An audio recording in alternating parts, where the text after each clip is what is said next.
formación de los estados nacionales en América. Para eso necesitamos en primer lugar saber qué es una nación, pero la nación, la nacionalidad, el nacionalismo son términos que han resultado notoriamente difíciles de definir y no digamos de analizar.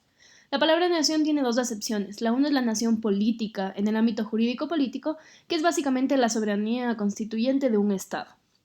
Y tenemos la nación cultural, un concepto que es un poco más socio-ideológico, más subjetivo y ambiguo que el anterior, que según Anderson se basa en los conceptos de la ilustración, de la desigualdad y la explotación, que la hacen ver como soberana, plural y comunitaria, o incluso puede llegar a ser un constructo social del Estado, según lo que dice Herrera.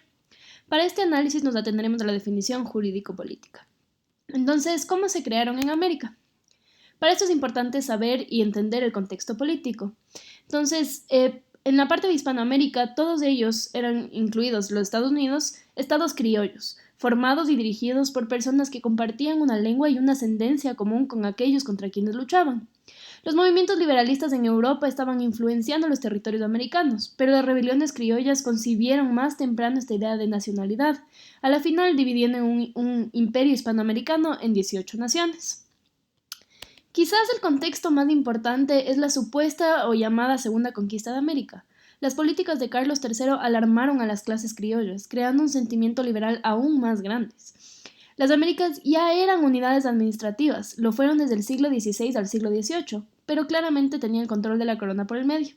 Los criollos sabían todo sobre el funcionamiento de la metrópoli e incluso compartían su lengua. Sin embargo, la metrópoli no sabía mucho al respecto de ellos ni de sus culturas y los evitaban. El proceso de formación e institucionalización de un poder separado de la elaboración de reglas de juego, códigos y leyes regulativas del orden social fue indispensable. Se podría decir que esto fue basado en el territorio. El territorio puede considerarse geográfico, político, social y cultural.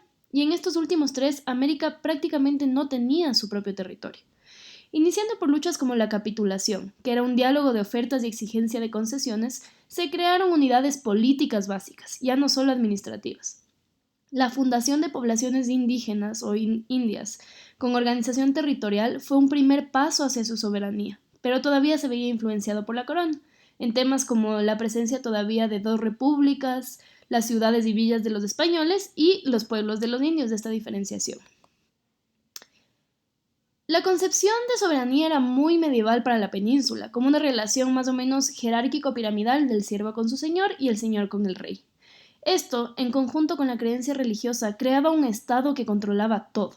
Las ciudades creadas jugaron un papel importante en frenar este control, por ejemplo, recaudando impuestos para exigir a la monarquía que negocie asuntos urbanos con los interesados, creando el Reino de Indias. El Reino de Indias fue ganando su independencia, por ejemplo, con las leyes nuevas, dando privilegios a los pobladores de las ciudades indias. Esto, con la consolidación de la palabra pueblo como un actor político-social y la crisis monárquica hispánica, llevaron a lo que fue la facultad soberana. Lo interesante es que se cree que en todo este proceso había un Estado muy fuerte americano o hispanoamericano, pero en realidad habían ciertas corporaciones, por así decirlo, que no permitían que sea así. Entre ellos estaban los pueblos, las municipalidades, los gremios, las élites, las milicias y las iglesias, cada uno influenciando de cierta manera todas las decisiones y acciones políticas que llevaron a la división de este gran estado en pequeñas repúblicas, por las diferencias básicamente que presentaban, sean vitalmente económicas o de pensamiento.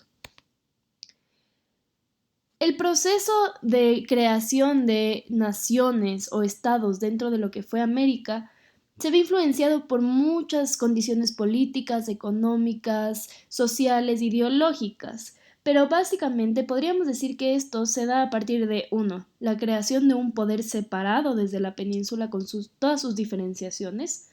2, la necesidad de territorialidad, de definición de un territorio en todos los ámbitos. 3, la existencia de un Estado grande, con un pasado largo, lleno de factores de gran influencia.